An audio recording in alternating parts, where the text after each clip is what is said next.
Hi folks, welcome to this is Wednesday's Coffee with John. We're looking at 2 John, and we saw yesterday that the lady that's referred to is probably the church and her children. And we're going to look at this connection between love, so you'd say that there should be love with God's people, and truth. So John has said, to the lady chosen by God and to her children, whom I love in the truth, and not I only, but also all who know the truth, because of the truth, which lives in us and will be with us forever.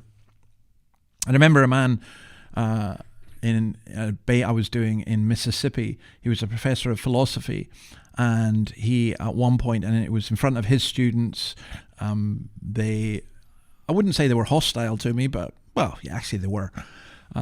But he said, when I mentioned truth, he said, whenever I hear somebody talk about absolute truth, I reach for my gun, which only in Mississippi could a liberal progressive professor say that.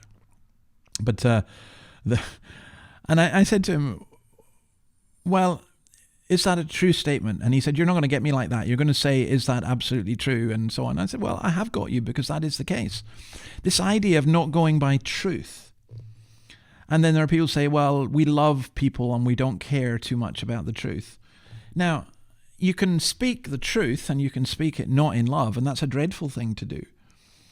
But to say that you love people and leave out the truth is just as bad, if not a worse thing to do. John is speaking of loving his readers in the truth. I love in the truth all who know the truth, and it's because of the truth. Because the truth is the foundation of all real Christian fellowship. Knowledge of Jesus Christ as the truth is the glue that binds us all together. To know Christ is to love him, and to love Christ is to love those who are united to him. And all of that is rooted in the soil of truth. I think some people take the Bible and they use the Bible as a means to support what they think or feel or want, whereas we have to do it the other way around. We have to base what we think and feel on what the truth of God's word says, because our unity is grounded in the truth alone, not whether we like one another, not whether we click together.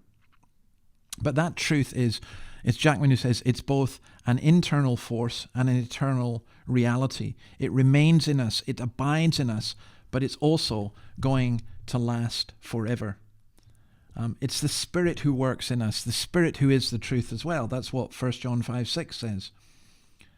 So please stop dividing word and spirit. Please stop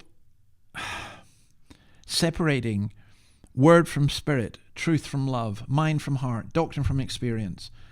Again, Jackman points all this out. So the church gets destroyed when people don't speak the truth, and when they don't practice the truth, and when they don't do so in love. So let me leave that with you. It's been a long day today, and just a rough night's sleep last night. So I hope all of that made sense.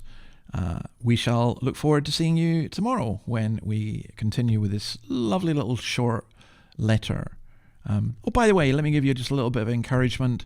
Looking at God's word, I mentioned, I think that we have a teenage Bible study that meets, Bible study group meets fortnightly, and we just started it a couple of weeks ago. We virtually no teenagers in the church, and now there were 8 at that Bible study, and they were just so lovely. Their enthusiasm for the word and for just talking about it was fantastic. So may we share that.